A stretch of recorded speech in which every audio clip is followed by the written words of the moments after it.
CA Professor and Lion Suresh Mehta sir, born on 15th January 1952 in a remote place of Gotavde in the Mulshi Taluka of Pune district.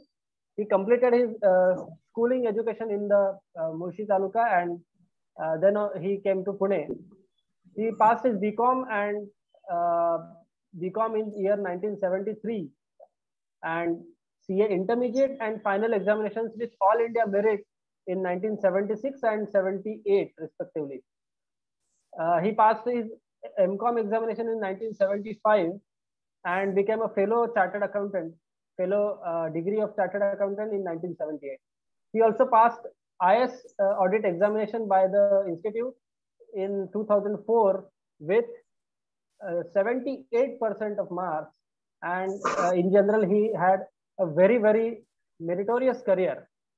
I would like to highlight one more point, that he also passed his LLB examination at the age of 65, you won't believe, and I think this was only possible because of his illustrious and meritorious career. He passed his LLB from the University of Pune in April 2017.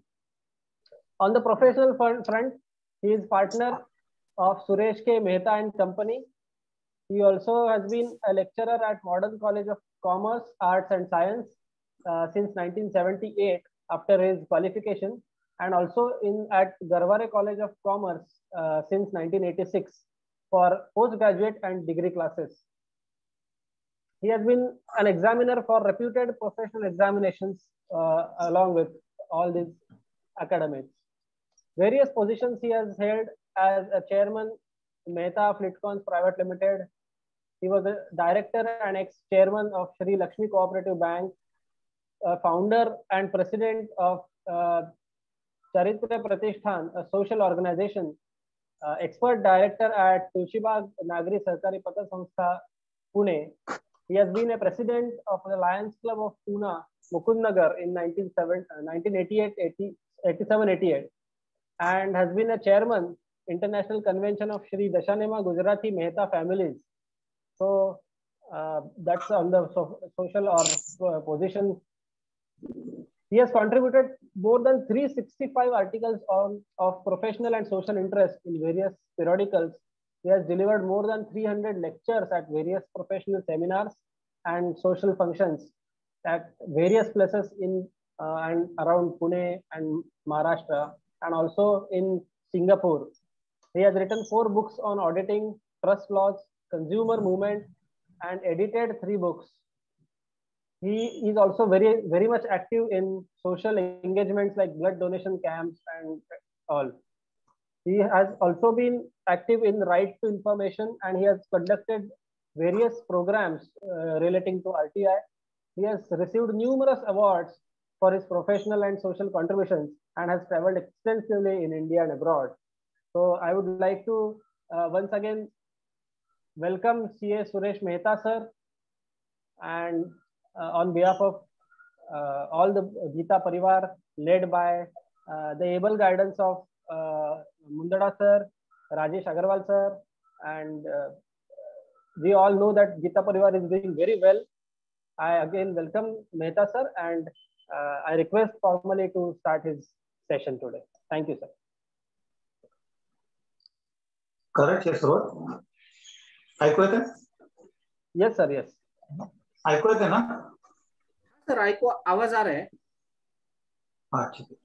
आवाज येतो sir. Yes. CA Satyanarayan जी मुंदड़, CA Rajesh ji Agarwal, CA Rishikesh जी आणि माझ्या सर्व भावी सहानुभूत लेखापाल मित्रमैत्रिणींनो, सर्वांना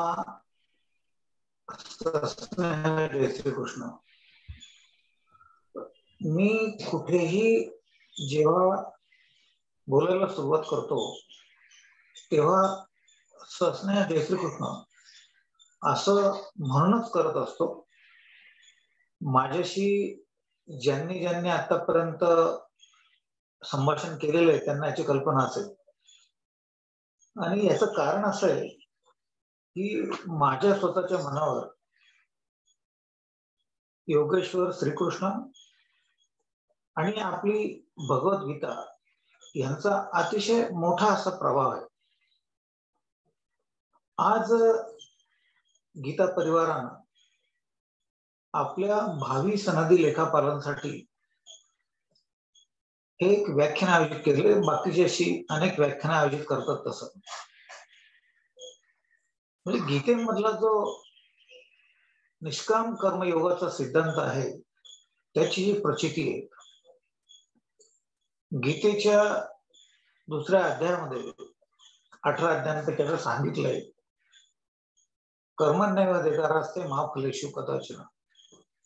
आणि हाच संस्कार मनावर करून मला जेव्हा सत्यनारायणजींनी 8 दिवसापूर्वी सांगितलं की सर तुम्ही या विषयावर आपल्या गीता परिवारातल्या लोकांशी बोला, मी ते आमंत्रण अतिशय आनंदाने स्वीकारलं.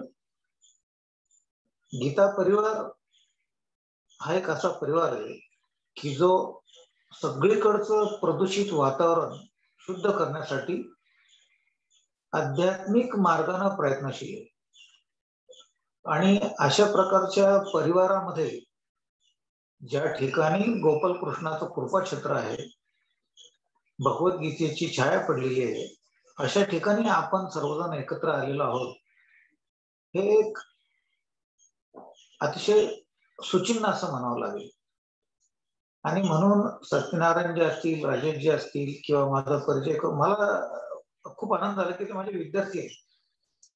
या सगळ्यांना मी मनपूर्वक धन्यवाद देतो आणि माझ्या विषयाकडे मी जातो.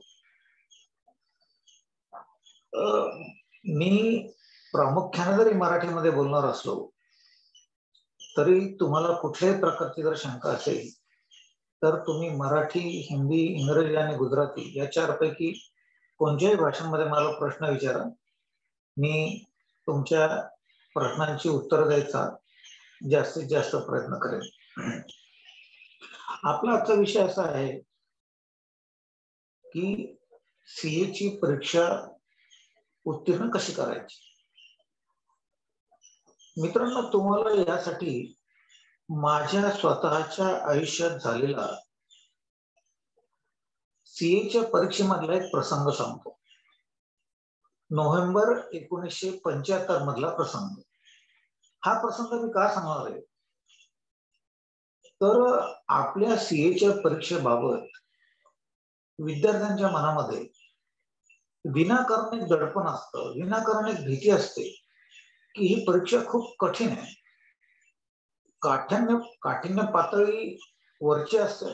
Okay, there is a suggestion that I should speak either in English or Hindi, so I will primarily prefer English language. I am given to understand that I can speak intermittently in Marathi also. I thought that all are Marathi speaking members of audience here. Then I will primarily speak in English only. English will do, okay. I will speak in English only. Friends, I will cite you an example of my own November 1974 examination. What happened was that time for CA Inter, there were no groups as such. अच्छा, कई लोग बोल रहे हैं हिंदी में बोलो, कई लोग इंग्लिश में बोल रहे हैं, तो ठीक है, मैं दोनों भाषा का मिश्रण करूंगा. नवंबर 1974 में मेरी इंटरमीडिएट की परीक्षा थी. उस समय बहुत कम केंद्र थे सारे देश में. मैं तो पूना का था, इसलिए मैंने पूना का एसपी कॉलेज सेंटर चूज किया था. 1974 नवंबर के पास जो इंटरमीडिएट की एग्जामिनेशन होती थी उसमें आज जैसे दो ग्रुप नहीं थे। एक ही बार आपको सारे विषयों की परीक्षा देनी पड़ती थी। मुझे याद है इंटरमीडिएट में हमारे लिए 7 विषय थे। उसमें से 2 विषयों की याद मैं आपको जरूर दिलाऊंगा, क्योंकि उसमें से एक विषय ने मेरे लिए थोड़ी सी समस्या खड़ी कर दी थी। 2 विषयों के नाम थे, एक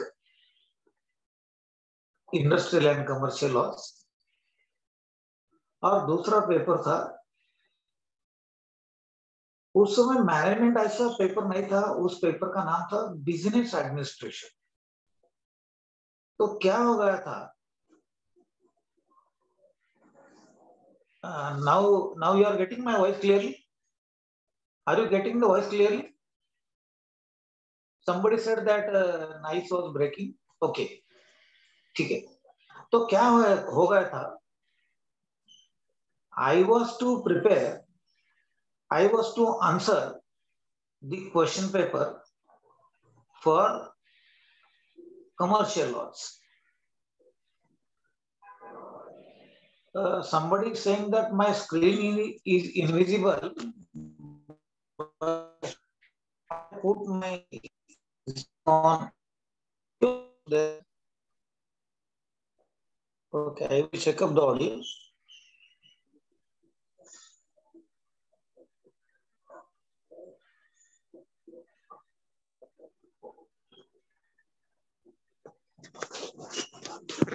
हाँ, स्क्रीन आ रही है अभी? Hello,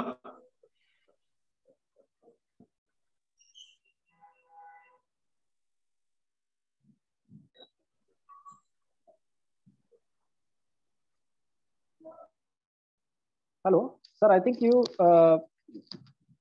Hello. हाँ Sir, you are not visible right now. क्या होगा अभी? ऐसा लो ऋषि, कैमरा शायद बंद नहीं, वो तो सर वीडियो ऑन करो सर, वीडियो आप ऑन करो, हो जाएगा। वीडियो ऑफ किया हुआ है आपके इधर? हाँ, हो गया। हाँ, ओके सर, होगा, अभी हुआ था। ठीक है। तो क्या हो गया था, वो 2 पेपर थे, एक पेपर था बिजनेस एडमिनिस्ट्रेशन का और दूसरा पेपर था कमर्शियल लॉ का। मुझे पता नहीं ऐसा क्यों हो गया, लेकिन मैं घर से जब एग्जामिनेशन में गया तो मैंने बिजनेस एडमिनिस्ट्रेशन की रिवीजन करके गया था और क्लास में मेरे हाथ में वो कमर्शियल एंड इंडस्ट्रियल लॉ का पेपर आ गया। दोस्तों, जरा गंभीरता से सोचिए कि मैंने रिवीजन तो की थी बिजनेस एडमिनिस्ट्रेशन की और मेरे हाथ में पेपर आई थी इंडस्ट्रियल एंड कमर्शियल लॉस की। और सोचिए थोड़ा सा कि एग्जामिनेशन हॉल में क्या हो सकता है। मैं 1-2 मिनट शांत बैठ गया, मुझे पता चला मेरी गलती क्या हो गई थी। तब बाद में मैंने पूरा संयम रखे जो कुछ मैंने ये इंडस्ट्रियल और कमर्शियल लॉ के पेपर के बारे में स्टडी किया था, अध्ययन किया था, उसका पूरा स्मरण किया और पेपर लिखना शुरू किया। मेरे हाथ में दूसरा तो कोई ऑप्शन नहीं था। मित्रों, मुझे सबसे ज्यादा मार्क उस पेपर में मिले।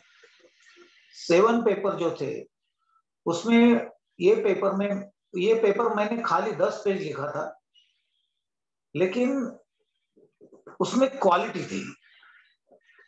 मैं ये आपको क्यों बता रहा हूं? मैं आपको ये बता रहा हूं इसीलिए कि आप इस एग्जामिनेशन की ओर सकारात्मक रूप से देखिए, थोड़ा भी नकारात्मक सोच नहीं करनी चाहिए, थोड़ी भी। आपने कितनी पढ़ाई की, इससे आपने पढ़ाई कैसे की, यह सबसे महत्वपूर्ण बात है। इसलिए मैं आपको बोल रहा हूं कि आप एक काम कीजिए कि सकारात्मकता से इस परीक्षा की ओर देखो और एक काम करो, सकारात्मकता के साथ गुणवत्ता को भी कॉम्प्रोमाइज नहीं करनी चाहिए। ये एक उदाहरण मैंने आपके सामने पेश किया है। अभी थोड़ा सा मैं आपके आंसर पेपर के बारे में बोलूंगा। मेरा लेक्चर 3 पार्ट में डिवाइड होगा। एक आपके आंसर पेपर, बाद में आपका क्वेश्चन पेपर, और बाद में स्टडी कैसे करनी है।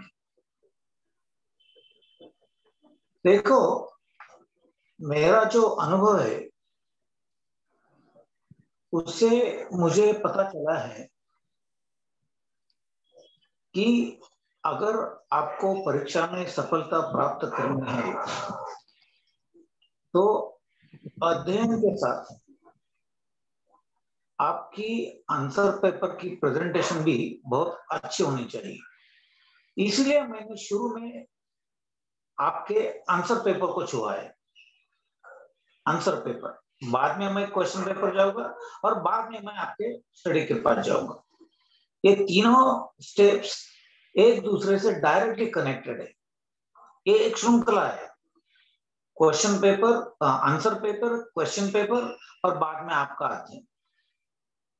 मैं पहली बात आपके आंसर पेपर के बारे में कर रहा हूं। इंस्टीट्यूट जो आंसर पेपर आपको देती है वो बहुत अच्छे क्वालिटी के पेपर पर इंस्टीट्यूट का वाटरमार्क हर एक पेज पे होता है। यानी इंस्टीट्यूट क्या करती है, मेरा जो अनुभव है, मैंने जो सुना है कि इंस्टीट्यूट खुद ये पेपर प्रिंट करके लेती है। बाजार से डायरेक्ट मार्केट में से पेपर इंस्टीट्यूट नहीं खरीद करते, ऐसा मैंने सुना है। उसके हर एक पेज पर इंस्टीट्यूट का वाटरमार्क रहता है। इसका जो पहला पेज है वो आपके लिए बहुत महत्वपूर्ण है। पहले पन्ने पर क्या होता है, सबसे पहले एग्जामिनेशन का नाम रहता है और साल रहता है। अभी एग्जामिनेशन जो आने वाली है वो अभी तो जुलाई में आने वाली है, तो आपको लिखना है उधर जुलाई 2021। देखो, हम ऐसा बोलते हैं फर्स्ट विजन और first impression is the best impression. तो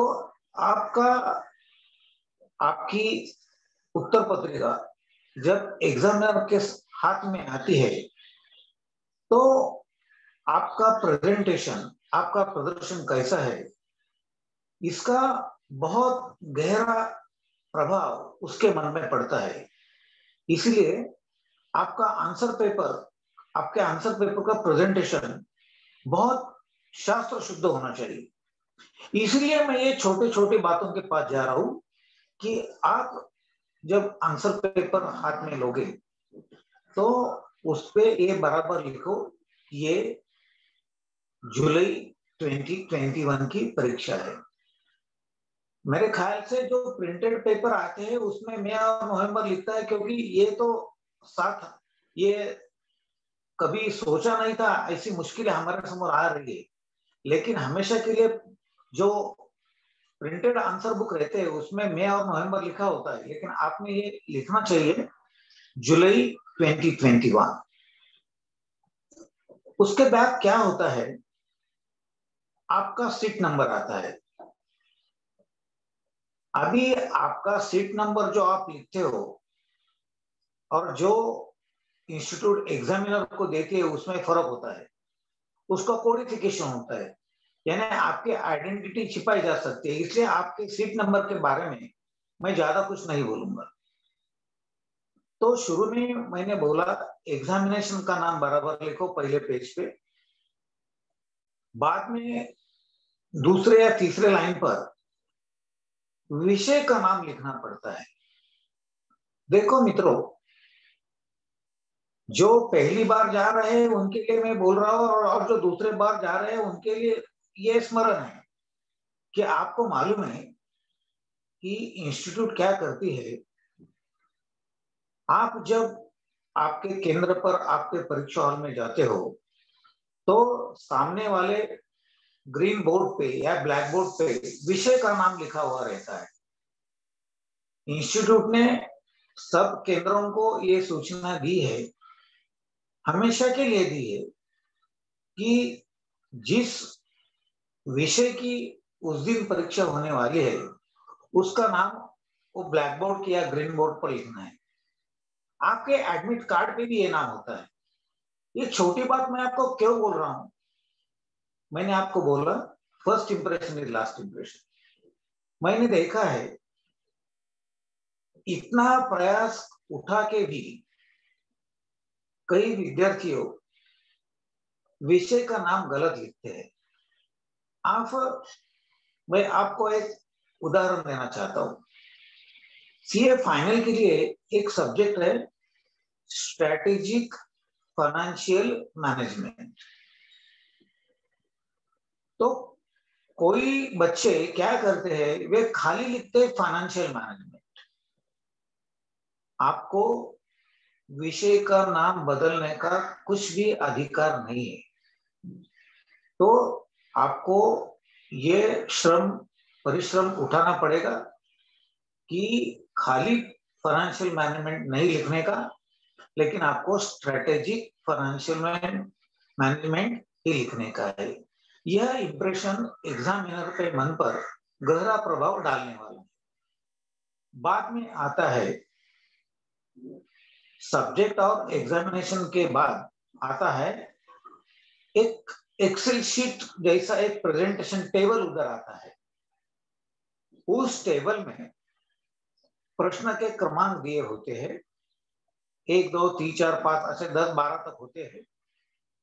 और उसके पड़ोस में एक कॉलम होता है, स्तंभ होता है, उसमें आपको खाली फर्स्ट कॉलम में टिक करने को रहता है कि आपने इस प्रश्न का जवाब दिया है या नहीं दिया है।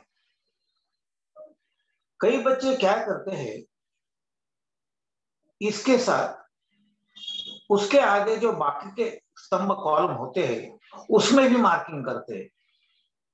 आपके लिए जो कॉलम रखा गया है वो खाली दूसरा कॉलम है, प्रश्न क्रमांक के सामने वाला। उसके बाद जो कॉलम है, उसके बाद जो स्तंभ है, वे आपके लिए नहीं है, वे है एग्जामिनर के लिए। अगर गलती से आपने इनको मार्किंग किया, उसका भी रॉन्ग मैसेज, गलत मैसेज आपके बारे में एग्जामिनर के मन पे जाता है। इसलिए मैंने दोस्तों आपको बोला कि आपके पेपर का प्रथम पृष्ठ बहुत प्रेजेंटेबल होना चाहिए। एग्जामिनेशन का नाम बराबर लिखो, सब्जेक्ट का नाम बराबर लिखो, और उसके आगे एग्जामिनर के मार्किंग के लिए जो कॉलम रखे हुए हैं रिजर्व के, उसमें आपने कुछ भी नहीं लिखने का है। ये तो हो गया प्रथम पृष्ठ का आंसर पेपर के। अभी अंतरंग में क्या होता है दोस्तों, मैं क्या बोल रहा हूं, यह बात इतनी डीपली मैं आपके साथ इसलिए शेयर कर रहा हूं क्योंकि अगर आपने ये सब नियमों का अनुशासन किया तो मुझे पूर्ण विश्वास है कि आपको हर एक पेपर में कम से कम 1 या 2 गुण ज्यादा मिलने वाले हैं।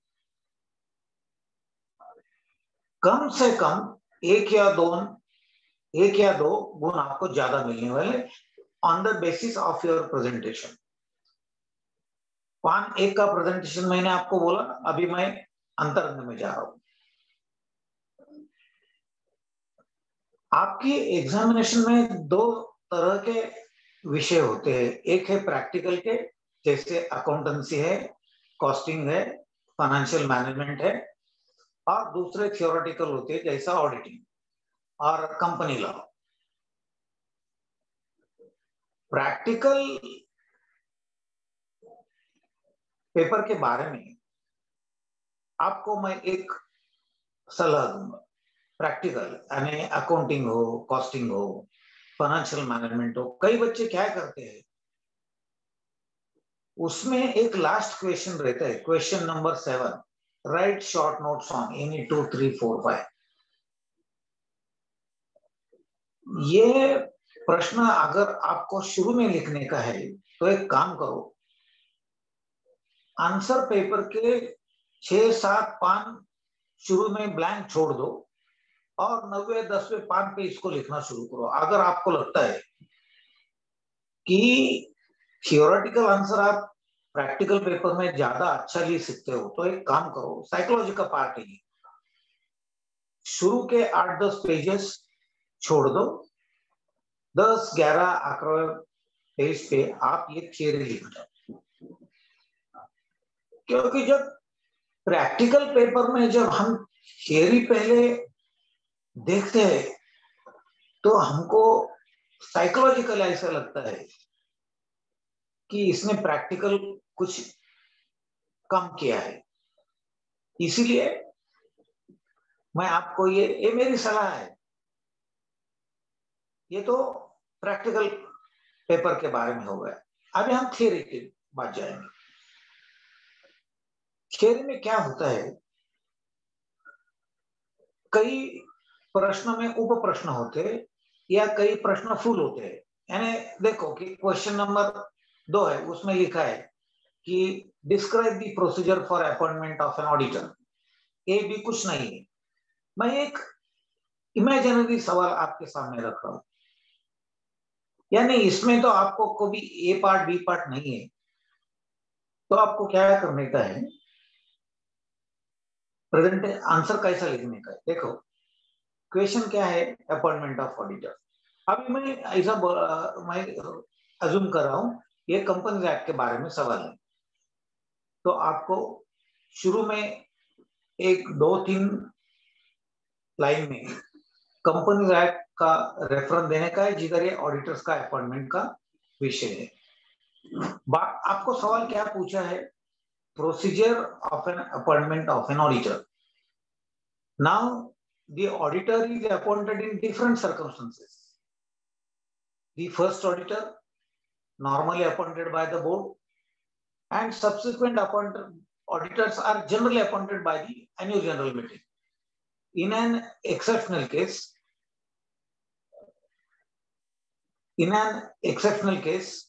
क्या होता है कि बोर्ड को परमिशन रहती है, जब वो रेजिग्नेशन होता है, डेथ होता है, तो आपको ये सब उसमें लिखने का है कि ऑडिटर का अपॉइंटमेंट का बैकग्राउंड क्या क्या रहता है, first appointment, regular appointment and exceptional. And then आपको लिखने का है powers vested in board of directors, powers vested in annual general meeting, and again in an exceptional case powers vested in the board of directors. तो ऐसा practical theoretical question के बारे में आपको लॉजिकली लिखने का है। कई समय क्या होता है, आपका 1, 2, 3 शब्द गलत हो सकता है, आपको करेक्शन पढ़नी पड़ती है। आपको अगर करेक्शन करनी होगी, मैंने आपको बोला दोस्तों कि प्रेजेंटेशन बहुत इंपॉर्टेंट है। तो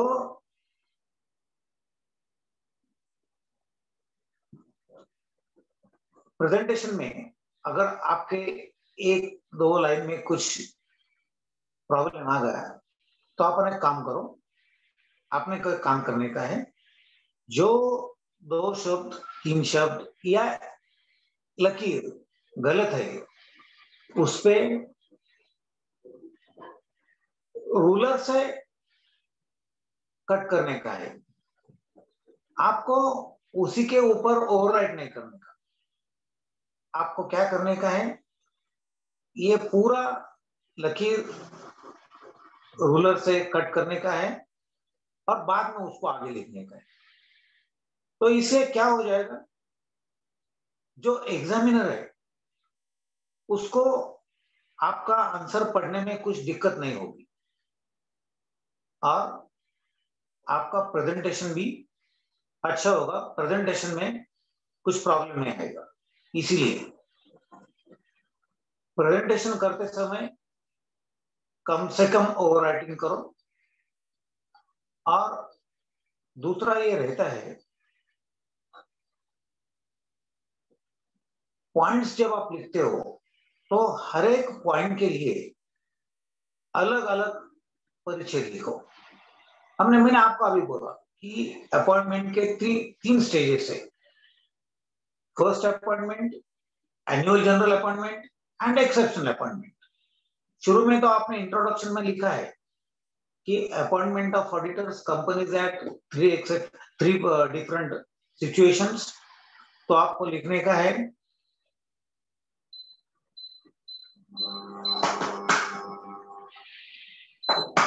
एक परिच्छेद में आपको लिखने का है बोर्ड को पावर फर्स्ट अपॉइंटमेंट के बारे में। उसमें भी जो इंपॉर्टेंट पॉइंट है उनको खाली अंडरलाइन करने का है। आपको एग्जामिनेशन में एक ही इंक यूज करने की परमिशन है।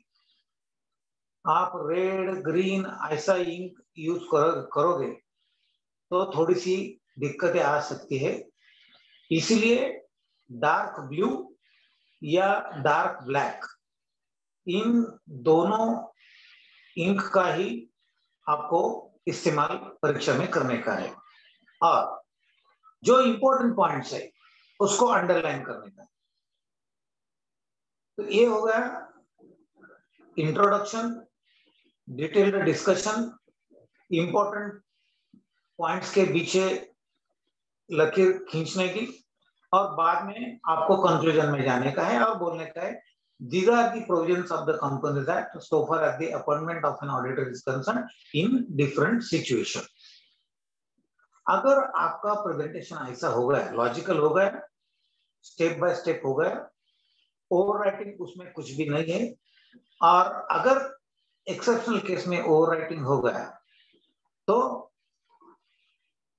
उसको थोड़ा सा लकीर खींच के उसकी मरम्मत करने की।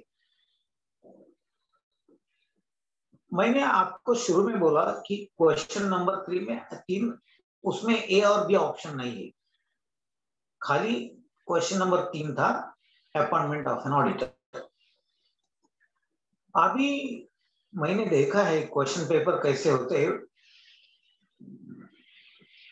कई बार क्वेश्चन में ए और बी रहता है, कई बार ए बी सी भी रहता है।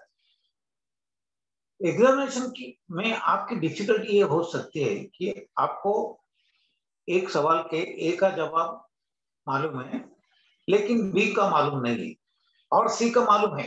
अभी देखो सिचुएशन क्या है एग्जामिनेशन में, आपको 3A मालूम है, 3C मालूम है, लेकिन 3B में थोड़ा सा आपके मन में कुछ शक है।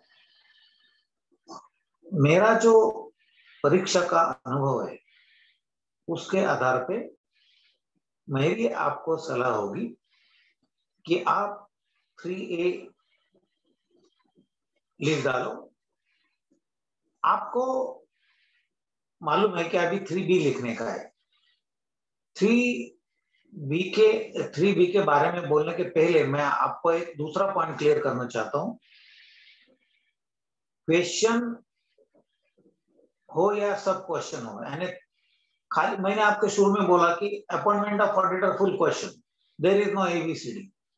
और मैंने दूसरी बात बोली कि क्वेश्चन नंबर 3 में A है, B है और C है, यानी मुख्य प्रश्न हो या उप प्रश्न हो, आपको एक काम करने का है, हर एक जवाब नए पेज पे शुरू करने का है। ऐसा मत करो कि पेज नंबर 6 पे आधा पेज छूट गया, छोटा पेज ब्लैंक है क्योंकि आपका अगला आंसर हो गया पूरा। नए प्रश्न के लिए नए पान पर लिखने का आरंभ करने का। तो मैंने अभी क्या बोला, 3A आपका हो गया, पेज नंबर 6 में आ गया। पेज नंबर 6 में क्या हुआ कि आधा पाने आपने लिखा और बाद में आपको 3B लिखने का है, लेकिन 3B में आपका प्रॉब्लम है कि 3B आप अभी लिख नहीं सकते क्योंकि आपको मेमोरी में सब आंसर नहीं आ रहे। 3C के बारे में आपको कॉन्फिडेंस है, तो आपको एक जजमेंट लेने का है कि 3B को कितने पेज लगेंगे। 3A लिखने के बाद 1 या 2 पेज, जितने पेज आपको लगते हैं उतने B के लिए रिजर्व करो और 1, 2, 3 पेज छोड़ के 3C लिखने को शुरुआत करो। मैं आपको ऐसा बोल रहा हूं कि जब एक प्रश्न में उप प्रश्न होते हैं तो आपको एक काम करने का है, सारे प्रश्न एक के बाद लिखने हैं। मैंने देखा है कि कई बच्चे क्या करते हैं, पेज नंबर 10 पे 3A लिखते हैं, पेज नंबर 20 पे 3B लिखते हैं और पेज नंबर 30 पे 3C लिखते हैं। एग्जामिनर थोड़ा सा इरिटेट होता है। मैंने आपको एग्जामिनर के साइकोलॉजी के में बोला था, बारे में बोला था, उसके बारे में मैं थोड़ा सा ज्यादा विवेचन करूंगा। क्या होता है, हमारी जो परीक्षा होती है और टाइम बाउंड होती है और एग्जामिनेशन का रिजल्ट भी टाइम में लगाना पड़ता है। तो क्या होता है, वो एग्जामिनर बहुत टेंशन में रहते हैं हमेशा, क्योंकि उनको काम क्वालिटी का काम करने का है और वो भी टाइम में करने का है। क्वालिटी असेसमेंट करने की है और टाइम में करने की है। इसीलिए आपका सहकार्य उस एग्जामिनर को होना ही चाहिए। अगर उस एग्जामिनर ने देखा कि इस बच्चे ने पेज 10 पर A लिखा है, पेज 20 पे B लिखा है और पेज 30 पे C लिखा है, थोड़ा सा वो इरिटेट हो सकता है।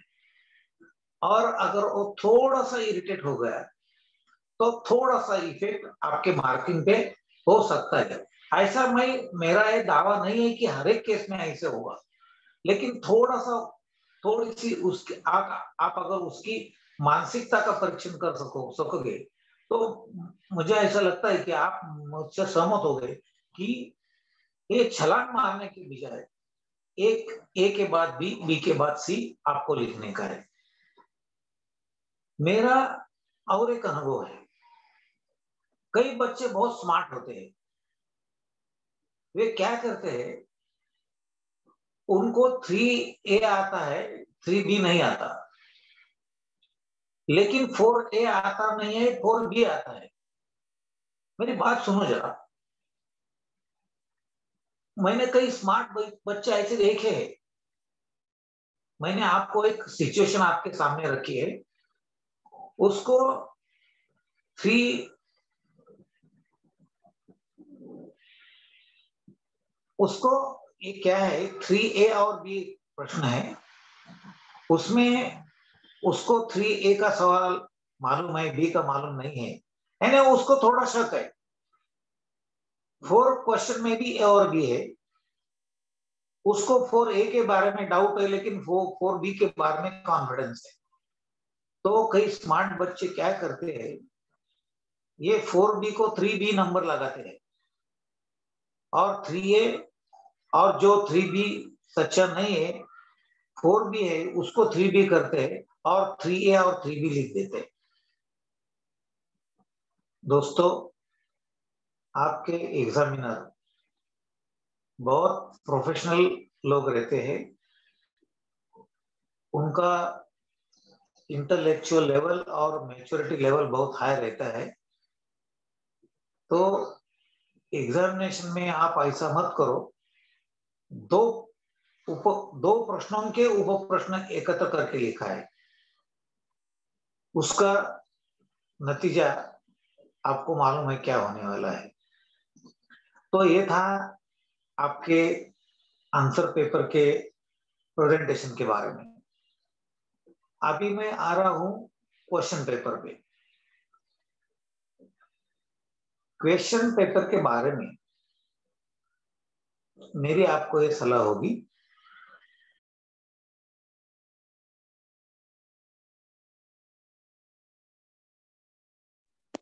आप जब क्वेश्चन पेपर पढ़ना शुरू करोगे तो एक थोड़ा सा उसमें एक सिस्टम रखने का। क्या सिस्टम रखने का? देखो, ऐसा एक एज्यूम करो कि आपको कॉस्टिंग का पेपर है, आप पढ़ रहे हो क्वेश्चन पेपर, और उसमें कुछ सवाल है, ऊपर डाटा दिया हुआ रहता है और प्रश्न के अंत में वे आपको बोलते हैं कि इस जानकारी हमें आपके उत्तर से चाहिए। देखो, अब मैं आपको बोलता हूँ कि आप इनकम टैक्स की प्रश्न पत्रिका आपके सामने है, उन्होंने कैपिटल गेन का कुछ डाटा आपको दिया है और उन्होंने बोला है कि कैपिटल गेन वर्कआउट करो। यानी प्रश्न क्या है? प्रश्न दो पार्ट में है, ऊपर डाटा दिया है, उसके लास्ट लाइन में उन्होंने लिखा है कि कैपिटल गेन का वर्किंग करो। तो प्रश्न पत्रिका पढ़ते समय मेरी आपको सलाह ये रहेगी कि आप एक काम करो, प्रश्न के लास्ट 2-3 लाइन्स पे शुरू में जाओ और उधर देखो एग्जामिनर आपसे क्या चाहता है। मैंने आपको अभी कैपिटल गेन का बोला कि वो कैपिटल गेन की कुछ इंफॉर्मेशन आपको दी है और नीचे लिखा है कैपिटल गेन का वर्किंग करो, या आपको ऐसा पूछा है कि आपका ओपिनियन इसके बारे में क्या है, what is your opinion about this position, ऐसा कुछ एक क्वेश्चन हमने एज्यूम किया है। तो मेरी आपको ये सलाह रहेगी हमेशा के लिए कि प्रश्न पढ़ते समय शुरू में उसके लास्ट 2-3 लाइन पे जाइए। एग्जामिनर इस प्रश्न से आपसे क्या चाहता है ये समझ लीजिए और बाद में ऊपर का प्रश्न पढ़िए। आपको अभी मालूम हो गया है कि एग्जामिनर को इस आंसर में क्या चाहिए। ये बात मन में रखे अभी आपको प्रश्न पढ़ने का है। इससे क्या होगा, आपको ये, हाँ, मैं आपको सीए फाउंडेशन के बारे में भी बोलूंगा।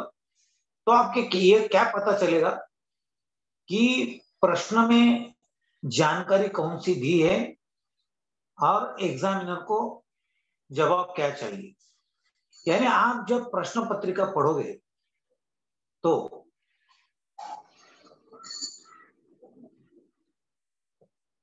तो क्या होगा,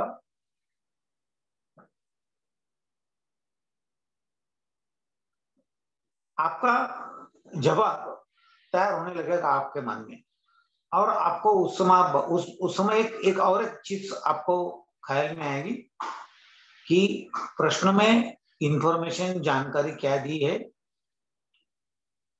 प्रश्न में उत्तर क्या पूछा है, और अतिरिक्त जानकारी आपको क्या ढूंढने की है। कई बार ऐसा होता है, कुछ इंफॉर्मेशन हिडन रहती है जो आपको निकालनी पड़ती है। तो प्रश्न पत्रिका पढ़ते समय आपको ये करने का है कि शुरू में क्या प्रश्न का जवाब क्या पूछा है ये आपको ज्ञात होना चाहिए। उसके बाद आप पूरा प्रश्न पढ़िए और प्रश्न पढ़ते समय ही आप ऐसा सोच कीजिए कि अभी इसमें क्या दिया है और जवाब तक जाने के लिए कुछ अतिरिक्त एडिशनल इंफॉर्मेशन है क्या, जो आपको हिडन इंफॉर्मेशन के रूप में निकालने की है। इस बारे में मैं आपको और एक प्रैक्टिकल बात बोलना चाहता हूं। आपको मालूम है कि ये सीए की जो प्रश्न पत्रिकाएं होती है, ये प्रश्न पत्रिका प्रैक्टिकल के बारे में 6, 7 या 8 पेजेस की होती है। आपके सुविधा के लिए 10-12 साल से इंस्टीट्यूट ने ये शुरू किया है कि आपको प्रश्न पत्रिका पढ़ने के लिए अतिरिक्त समय दिया जाता है। हमारे टाइम ऐसा नहीं था। हमारे समय प्रश्न पत्रिका पढ़ने की और जवाब लिखने का दोनों मिला के 3 घंटे का समय था। आप तो बहुत भाग्यवान हो कि आपको खाली लिखने के 3 घंटे मिल रहे हैं और पढ़ने के लिए थोड़ा अतिरिक्त समय दिया जा सकता है। तो बच्चों, ये होगा शुरू में आंसर पेपर के बारे में, बाद में क्वेश्चन पेपर के बारे में, और अभी लास्ट पार्ट हम जा रहे हैं, how to study. Question paper, answer paper and your study, these all are the joint parts of your success. Everything has got its own weightage. You cannot undervalue the answer paper or the question paper and merely concentrate on your study. And that is why I have spoken to you about all the three. I am going to speak to you about all the 3 issues. One, question paper; secondly, the answer paper; and finally, the method of studying. ओल्ड सी, ठीक है। अभी study के बारे में बोल रहा हूं। Study very simple technique, very simple. I am going to cover it within half an hour because that technique is very simple.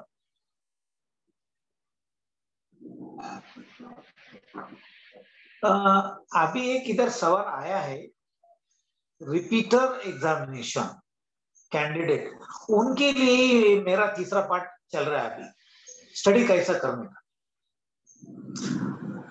आपको बहुत नम्रता पूर्वक मैं ये बताना चाहता हूं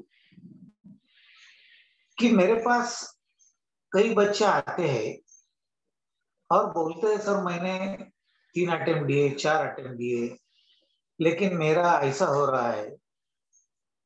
मैं आपको ऐसी अध्ययन की तरीकाएं बताऊंगा जिससे आपका कॉन्फिडेंस बढ़ जाएगा, और अगर यह शास्त्र शुद्ध तरीका अपनाओगे तो मेरे ख्याल से आपको हर एक पेपर में कम से कम 50 मार्क मिलने वाले हैं। दोस्तों, क्वेश्चन पेपर के बारे में एक बात जरूर मन में रखने का, अपनी प्रश्न पत्रिकाएं इसी ढंग से तैयार की जाती है जिससे कॉमन कैंडिडेट को भी कम से कम 50 मार्क मिलने में कुछ असुविधाएं ना हो। तो अभी सवाल आता है अपने स्टडी का, अध्ययन का। इसीलिए मैं जा रहा हूं थोड़ा सा आपके सिलेबस के पास, क्योंकि सिलेबस में कुछ सब्जेक्ट रहते हैं। आपको सिलेबस में क्या होता है, कुछ पेपर अकाउंटिंग के है, ऑडिटिंग के है, टैक्सेशन के है, कॉस्टिंग के है, लॉ के है, इंडस्ट्रियल इंफॉर्मेशन सिस्टम टेक्नोलॉजी के है। ऐसे अलग अलग सब्जेक्ट आपके सिलेबस में। दोस्तों, शुरू में एक महत्वपूर्ण बात याद रखने की, क्या बात याद रखने की? What is the object of the subject? अगर आपको सब्जेक्ट का ऑब्जेक्ट समझ गया तो आपका काम बहुत आसान होने वाला है। what is the object, what is the role of this particular subject. I will deliberately give you one example on accounting. We prepare books of accounts and we prepare profit and loss account and balance sheet. अभी ये जो balance sheet हमने तैयार किया, that will be used by number of persons. I am talking about both profit and loss account as well as the balance sheet. Friends, I am talking about my point. What is the object of the subject? Why? What is the core of this particular subject? And that is why I gave you an example of income expenditure account or profit and loss account and balance sheet. Now we prepare profit and loss account balance sheet on the basis of some software like Tally or ERP. Now you see, you don't use that balance sheet and that P&L as it is everywhere. Depending upon the object of the subject, the P&L is analyzed, balance sheet is analyzed. Take the case of cost accounting. For the purpose of cost accounting, what you require? You are required to find out the cost of your service or the cost of your product. So what do you do? Direct expenses, direct material, direct labor. You don't go in for indirect material, indirect labor, indirect overheads for finding out the cost of product or cost of service. So you have got a profit and loss account. But when you look at the profit and loss account from the point of view of a cost accountant, you ignore certain items. Because what is your object? Your object is to find out not the profit or loss that is earned by you during the year, but what is the cost of your product or what is the cost of your service. So same financial statements are there, same state of financial statements, P&L account and balance sheet. But when I look at it from the point of view of the cost accountant, I forget certain items, I seek for some additional information, and then I try to find out the cost of a product. This was so far as the cost accountant is concerned. Now you look at this balance sheet from the point of view of the income tax officer. What income tax officer will do? He will not take that income as the taxable income or the total income. When he wants to find out the total income from your profit and loss account, he will apply the provisions contained in the Income Tax Act. For example, life insurance premium paid is never debited to the profit and loss account, it is debited to the capital account. But for the purpose of finding out the total income under the Income Tax Act, what you do? You take the profit as per profit and loss account. To that also you make certain adjustments. If you are going in for 44AD, your provision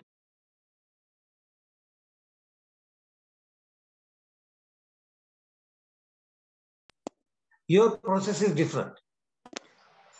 Then what do you do?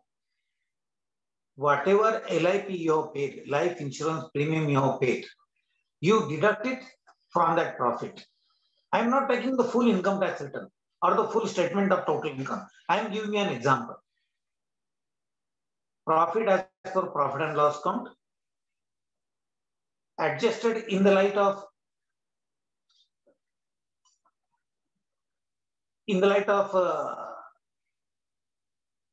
Income Tax Act. What you have done? The profit you have revised in the sense 44AD principle you have applied, and then what did you do? You have deducted there from the life insurance premium you have paid, and then you get total income. Friend, the reason I made so much detailed discussion is that whenever you study a particular subject, you must know what is the object of that subject, because on that object of that subject, the question paper is based. When you talk of financial management, then your objects are very different. Then your only object is not maximization of profit, because there are large number of stakeholders involved in an unit. Take the case of a company like Telco.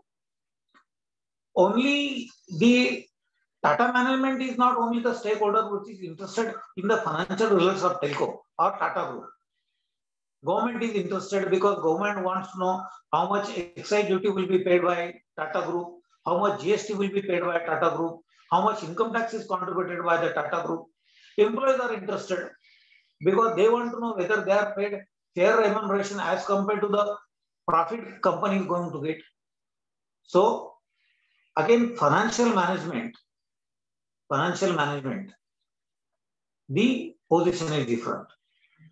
So whatever subject you are going to study, you first try to understand what is the object of this subject. And once you try to understand the object of the subject, your job will be very easy. So even if the same financial data we are going to use, say P&L account we have prepared in Tally, but its outcome will differ from subject to subject. I told you financial accounting object is basically to find out the profit earning capacity and financial position.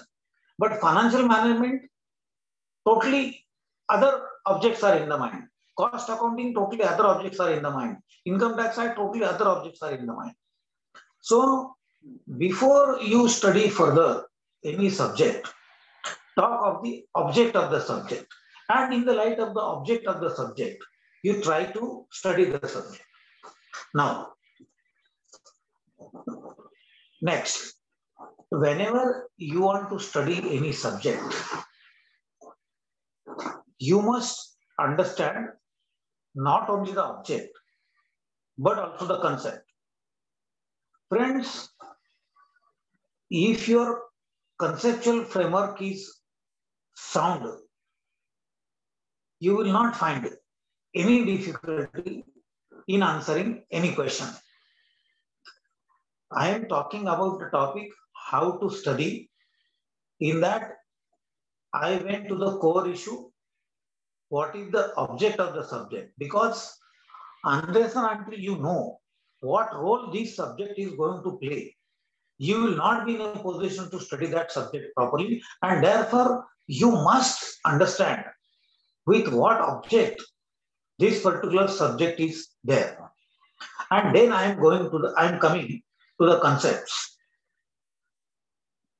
Every subject, every thing is based on a concept. I will give you simple example of the concept. Because if you are conceptually correct, then everything will go correctly. So while studying the subject, your concepts must be very, very clear. I will give you an example. There is a freight, transport charges I am talking about, paid for purchase of goods. And there was one truck load that was brought for a particular buyer. That truckload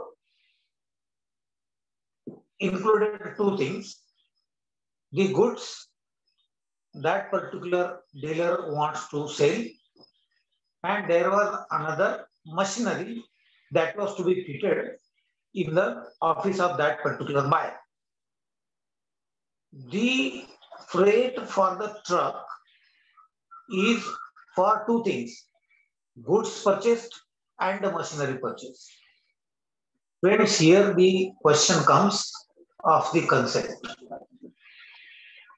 Even if that freight say rupees 10,000 is a freight, partly it is of a capital nature, partly it is of a revenue nature. capital nature. Why? Because this particular truck is used for bringing 2 items at a time. One part of the truckload is goods, one part of the truckload is machinery. Friends, we know machinery is a part of capital asset, so it is forming part of your asset side balance sheet, and goods will go to the P&L account, debit side, purchases, trading account. So even if this 10,000 freight is there, this 10,000 freight will not go in full to the trading account debit side under the freight. Partly it will go under the head freight for purchases, and whatever is the proportionate freight paid for that particular piece of machinery, that will be added to the cost of the machinery, and that will not go to the debit side of P&L account to freight. So friends, this is the part of a concept we know, accounting concept, that whenever you buy an asset, whatever expenditure you incur on that asset, up to the time that asset is brought into use, is capitalized. This machinery I have just brought, it is yet to be installed in my office. So whatever expense I incur on this machinery before installation will be a part of capital expenditure, and therefore this freight will not go solely to the trading account debit side, but will go partly to the trading debit side and partly to the balance sheet asset side under the machinery. So apart from object of the subject, you should know what is the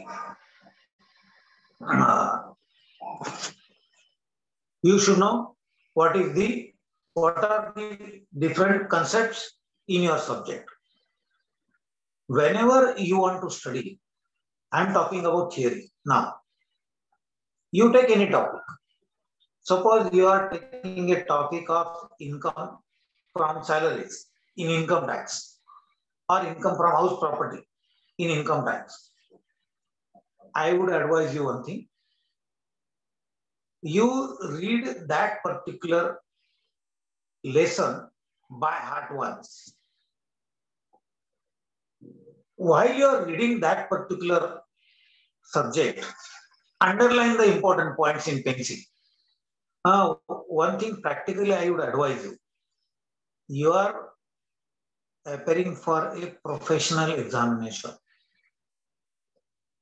For professional examination, I would recommend you buy your own set of books. Don't depend upon the books of others. Friends, fortunately, CA course is not at all costly. You are to buy hardly 10 books for 10 subjects. So this course is not very costly, and you are to pay your registration and examination fee. So buy your own book, and whenever you read a book, and our institute study material is also of very good quality, so you can use that study material also. But if you want, you can go in for the good quality textbooks also. Whenever suppose you are studying the topic of income from house property, you start reading, first reading. While you are reading this particular subject, underline the important points in pencil or in ink, whatever you want to do. I would recommend by pencil. After your reading is over, just close your eyes and just try to memorize whatever you have read. Your first reading is over. While reading, you underline the points, close the eyes, try to memorize whatever you have read. Open the eyes, take one rough notebook and note down all these points in that notebook. And finally, compare your notes in the notebooks with the lesson you have studied from the textbook or the institute's material. With this, what will happen is that when you compare both the things, your short notes or your points with the printed material, you will come to know there are certain points which you have missed from the printed material, and there are certain points which you have newly introduced in the subject, in your notes. This way you will come to know what was irrelevant that you have added to your note and whatever relevant which you have missed. And once you compare the printed material with your note, you will build up a confidence for you that yes, now this topic is over. This way, friends, first reading, underlining, close the eyes, just try to memorize it, again write it down in a notebook, compare with the textbook, and then finally you will be mentally prepared for that particular subject. Again, here I will advise one thing more. This is what I have done when I was studying for CA course. I will suggest you to have a group study also. Why do I recommend you group study? Group study is just exchange of your thoughts. What are you doing? You have studied house property. Your friend has also studied house property. You will discuss the points of that income from house property amongst both of you. So group study will make your study totally perfect. So firstly, self-study and then your group study. While going in for group study, choice of your colleague is very important.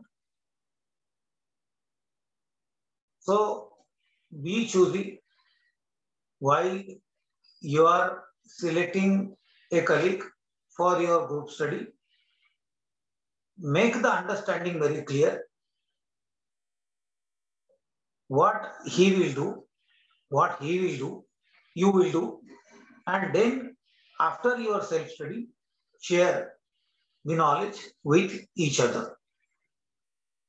And this way, you will have a total command over the subject.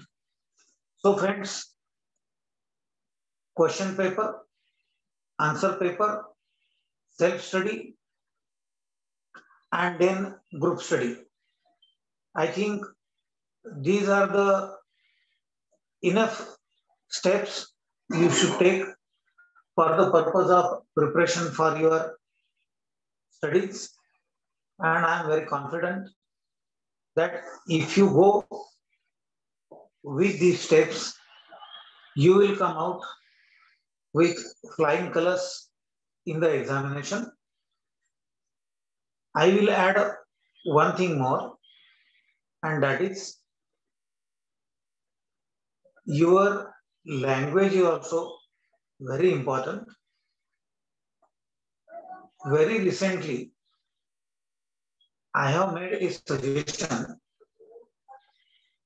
to the Students Association that special coaching class of English language, basic English grammar and English language should be organized for CA students. Friend, I am coming from a very common family. I had my primary learning in a very rural part of Maharashtra state. I don't claim to be a Shakespeare, but I am very confident that whatever I can write in English is of a good quality, though not of the best quality. So my advice to you will be, apart from your good quality study of the subjects, do study, do revise your English grammar, especially, merely because one is coming from English medium school. It doesn't give a guarantee that he is grammatically correct so far as English language is concerned. I am expressing my this view even to my professional colleagues also about the level of the knowledge of English language of the students as well as of the professionals. My friends, you are the tomorrow's professionals. So apart from merely studying the subject, accounting, auditing, you study the English grammar also, because that is also going to play a dominant role in your presentation. So with this, I conclude. There was a query just now as to how much time you should study. Friends, our syllabus is very vast. So unless and until you follow the concept, you are reading it off mind.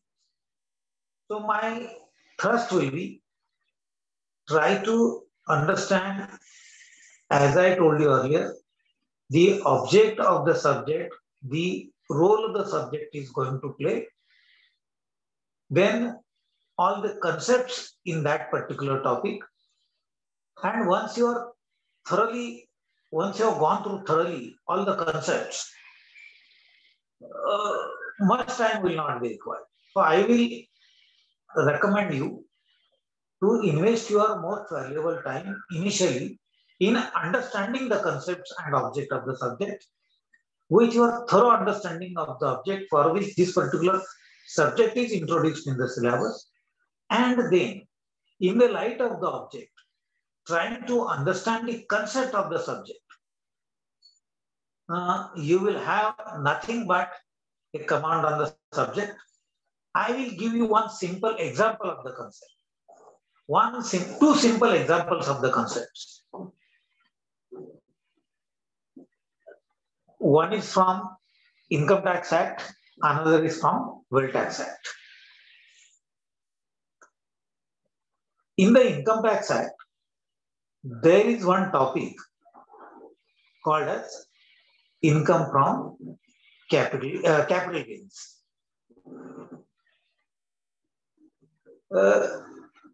I was an examiner, also a paper setter for one postgraduate examination. Deliberately, I will invite your attention to income from business and profession, and then I will go to capital gain, so that you will understand how to study and why the concepts are important. Profits and gains of business or profession, this subtopic of competition of income prescribes a tax audit. And it says that if your audit is beyond a particular limit, you have to get your books of accounts audited. If your turnover, receipts or income is above 1 crore business, you have to get your books of accounts audited. So friend, try to understand here, because then I am going to take you to the capital gain. Here, what are you talking about? You are talking about computation of income from business or profession. And in that, under the heading profits and gains of business or profession, you have the limit of turnover. 1 crore if your gross receipts or turnover crosses, subject to tax audit. There are other provisions also where tax audit is compulsory. But I am talking about the limit of turnover 1 crore. Businessman, professional 50 lakhs. Now I explain to you the position under the head profits and gains of business or profession, I will now talk to you about the capital gain. This was my very favorite question in the capital gains, postgraduate classes. Probably Rishikesh may be remembering this because this was my very favorite question when I was the lecturer in the college. Under the head capital gains, I used to give a selling price of one land 25 crores, deliberately more than 1 crore. And then I was asking a further question. I was saying that this was a capital asset. It was transferred. There was a long-term capital gain. Long-term capital gains tax was paid. And then one fine morning, he got that particular assessee got a notice from the income tax officer, assessing officer. Friends, I wrongly said income tax officer. I should have said assessing officer. This fine distinction also we should know. What is the difference between income tax officer and assessing officer? There's a considerable difference between income tax officer and assessing officer. I will go to capital gain now. Concept I am talking about. And then I am answering the question how much time we should study. In the capital gain, I said that the agricultural land is sold for 25 crores. The capital gain tax was paid, and then income tax assessing officer sent a notice. Why did you not get your books of accounts audited when your turnover was above 1 crore? Friends, that 1 crore limit is applicable to the head profits and gains of business or profession and not to the capital gains. So, even if you sell your old ancestral land of 25 acres agricultural land for 200 crore rupees, tax audit provision is not applicable. Concept.